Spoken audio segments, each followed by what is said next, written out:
आज आजकल लोग बहुत रो रहे हैं कि पाकिस्तान न्यूजीलैंड से हार गया और पाकिस्तान चैंपियंस ट्रॉफी में क्या करेगा।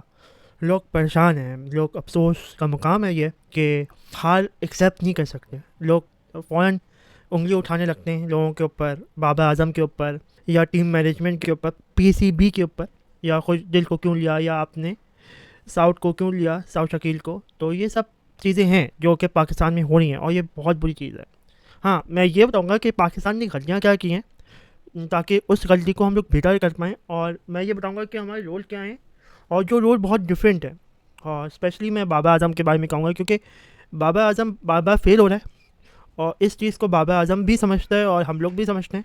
और मे भी बाबर आजम कुछ ना कुछ गलती कर रहा है जिसकी वजह से मुझे लगता है कि बाबर आजम के ऊपर बोलना चाहिए। तो आए शुरू से स्टार्ट करते हैं हम लोग।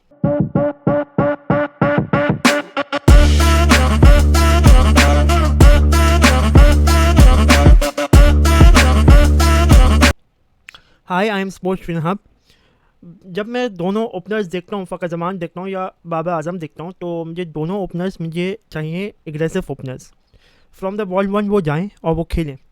फ़खर जमान का ये था कि दो मैचेस जो कि ट्राई सीरीज़ के हुए, उसने काफ़ी अच्छा खेला। आई थिंक तीनों मैचेस में खेला, चौथे मैच में वो नहीं खेल पाया। अगर मैं उसकी एनालिसिस करूँ उसकी बैटिंग की, तो तीनों मैचेस में वो अग्रेसिव खेला। उसने कोई डॉट बॉल्स नहीं खेली, उसने गया वो मारने के लिए और हर बॉल को मारा। और इवन कि वो मारते हुए आउट हुआ तो उसमें हमें कोई परेशानी नहीं कि आप मारते हुए आउट हुए। जो मैं चौथा मैच देखूँ तो उसमें पहले ओवर में उसने मारा और उसने बहुत अच्छा मारा, 8 रन आए या 9 रन आए उस ओवर में हमें। ठीक है, दूसरे ओवर में उसने बॉलें उसने लेफ़्ट की हैं और उसने बॉलें पहले क्यों लेफ़्ट की हैं, वो उसके इतना अच्छा कट मारता है, वो इतना अच्छा कट मारता है और तेज़ कट मारता है कि बॉल पास हो जाती दोनों फील्डर के ऊपर से या बिटवीन द फील्डर से, तो चौका हो सकता था। बट उसने बॉलें लीव की हैं और पता नहीं क्यों की हैं, जिसकी वजह से बॉल एक अंदर आई है, जिसकी वजह से वो अंदाज़ा नहीं कर पाया और उसने वहाँ पे विकेट दे दी। हालांकि अगर वो शॉट्स खेलता और एक बाउंड्री उसे लगा देता या बॉल पे सिर्फ वो रोक लेता या क्विक सिंगल्स ले लेता उसके ऊपर, तो मुझे नहीं लगता था कि फ़खर जमान इतने आसानी से बीट हो सकता था उस बॉल के ऊपर। वो बॉल एक प्लेबल बॉल थी, वो ओवर बहुत अच्छा ओवर था। फ़खर जमान आराम से 2 चौके उस ओवर में भी मार सकता था, बट फ़खर ने वो चीज़ नहीं की जो कि उसने पहले ओवर में की थी। तो ये चीज़ है फ़खर के बारे में, जब फ़खर एग्रेसिव खेलेगा, जब फ़खर चार्ज करेगा बॉलर्स को और बॉलर्स को 1-2 चौके या छक्का मारेगा, तो उस ओवर में आप देखेंगे कि फ़खर जमान आउट नहीं होगा, पर उसकी प्रॉबिलिटी बहुत कम हो जाएगी। जब फ़खर जमान रोकने लगेगा या बॉल को छोड़ने लगेगा, तो वहाँ पर फ़खर जमान आउट हो सकता है। तो ये चीज़ है जो कि फ़खर जमान को समझनी है कि मेरा एग्रेसिव रोल है और मेरा अटैकिंग रोल है हमेशा 100%। तो मैं फुल चार्ज करूँगा बॉलर्स के ऊपर। दूसरा आ गया बाबर आजम। बाबर आजम मुझे पता है एक बड़ा प्लेयर है, बट वो इस चैम्पियंस ट्रॉफी में एज अ ओपनर खेल रहा है। तो मैं ये कहूँगा कि बाबर आजम दो कश्ती में शुमार है। उसे उसे लगता है कि मैं आराम से भी खेलूँ, मैं लंबा भी खेलूँ, और उसे ये भी लगता है कि मैं एग्रेसिव भी खेलूँ। तो चीज़ें उसके लिए कॉम्प्लेक्स हैं, उसके लिए चीज़ें ज़रा सी सिंपल होनी चाहिए क्योंकि उसकी बहुत बुरी फॉर्म जारी है। उससे जस्ट ये बोलना चाहिए, भाई तुम 10 ओवर खेलो और तेज़ खेलो, डाउन द ग्राउंड खेलो, तेज़ खेलो, शॉट्स मारो, ड्राइव मारो, स्ट्रेट ड्राइव मारो, जो मारना है मारो, चौके छक्के मारो। मुझे पता है तुम मार सकते हो, तुमने नो बॉल पे छक्का मारा, तुमने काफ़ी अच्छे शॉट्स खेले तुमने, ठीक है, मगर तुम आउट हो गए। तो ये चीज़ है जो बाबर आजम को सोचनी पड़ेगी, समझनी पड़ेगी। और कम से कम हमें 80 रन चाहिए इन 10 ओवर्स, उससे कम हम लोग सोच नहीं सकते। 60 to 80 रन चाहिए। हम जिस मैच में हमने 50 किए या 48 रन किए हैं, अगर उस मैच में हम लोग पावर प्ले में अगर 80 रन करते हैं या 90 रन करते हैं, तो जितने का हम लोग सोच के आए थे, हम लोग 270 प्लस वो हमारे हो जाते, तो हमने तो फंसा दिया था न्यूजीलैंड को। तो ये चीज़ थी।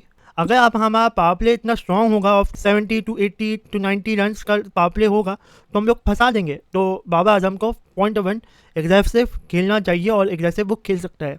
मुझे पता है वो एग्रेसिव खेल सकता है और लंबा ले जा सकता है। बाबर आजम को ये बिल्कुल नहीं सोचना कि यार मुझे लंबा लेके जाना है। हाँ, 10 ओवर के बाद वो अपने गेयर शिफ्ट कर सकता है वापस से, बट 10 ओवर तक उसे फुल एग्रेसिव खेलना है। चाहे आउट ऑफ द क्रीज आके वो मारे और सर्कल को भी पार करे बस, और चौका हो जाए। क्योंकि आपको नॉर्मली पावर प्ले में आपको सर्कल को पार करना है आपको, और वो आराम से बाबर आजम कर सकता है। अगर बाबर आजम का पूरा शॉट भी नहीं लगे तब भी आपका सर्कल से बाहर गेंद जा सकते हैं, इतना पोटेंशियल है बाबर आजम के पास। सो मैं चाहूँगा कि बाबर आजम तेज़ खेले 10 ओवर तक। फिर उसके बाद साउथ शकील है, और लोग साउथ शकील के ऊपर बोलने के कितनी बुरी चॉइस थी साउथ शकील की।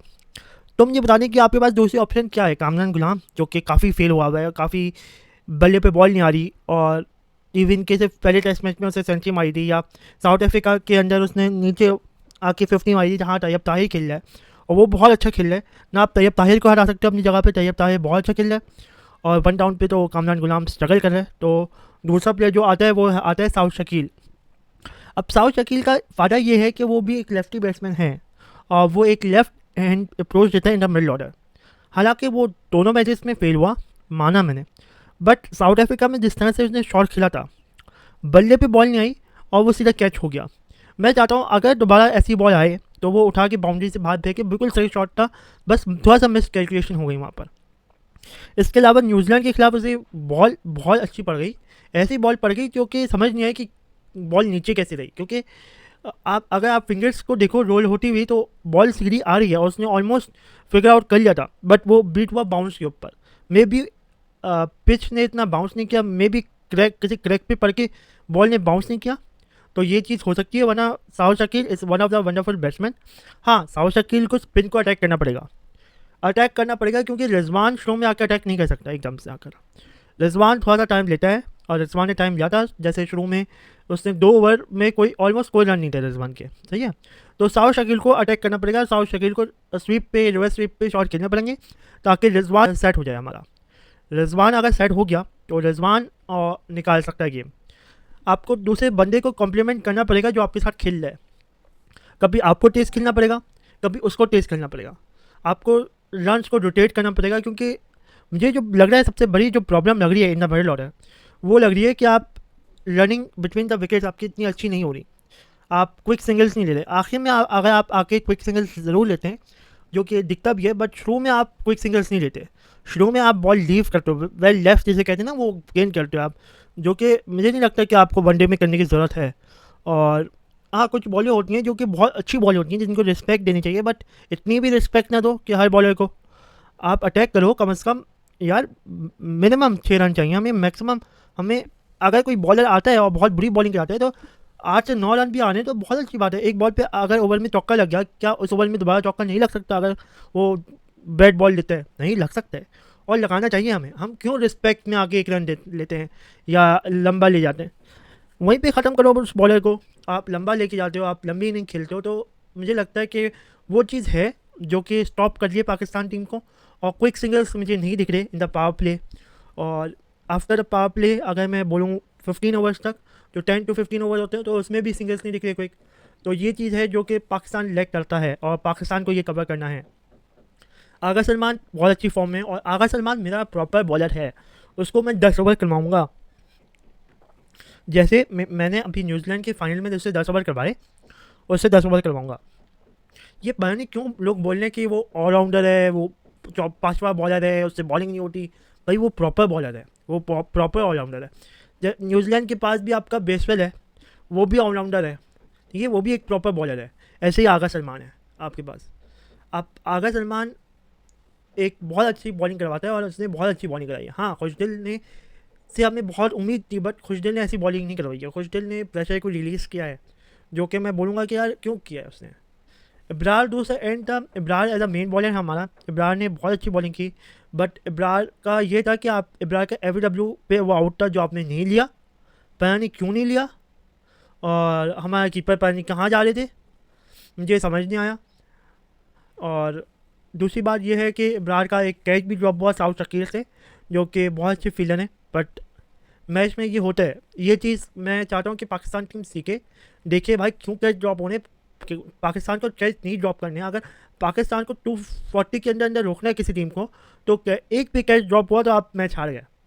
और आपने कैच ड्रॉप किया, आपने वो आउट का रिव्यू नहीं लिया, जिसकी वजह से मुझे लगा कि ना आप मैं वहाँ से मैच हारे आप।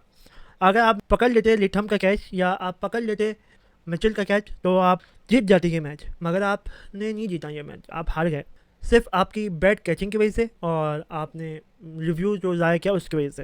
हालांकि आपने बॉलिंग इतनी बुरी नहीं की। हाँ, नसीम से और शाहीन से मैं बोलना चाहूँगा कि आपने शुरू में बहुत अच्छी बॉलिंग की, आपने 6 to 8 मीटर्स पे गेंद रखी, एक बहुत अच्छी गेंद थी, बट मैं ये कहूँगा कि आपको वैराइटीज़ में ज़्यादा खेलना है।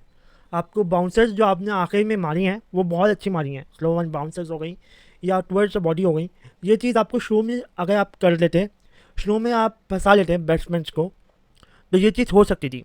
और मुझे मज़ा आता है कि अगर नसीम का 4 ओवर्स करवा देते हैं वो लोग, अगर पावर प्ले में एक अच्छी बात होती है, क्योंकि एक एग्रेसिव अप्रोच आती है।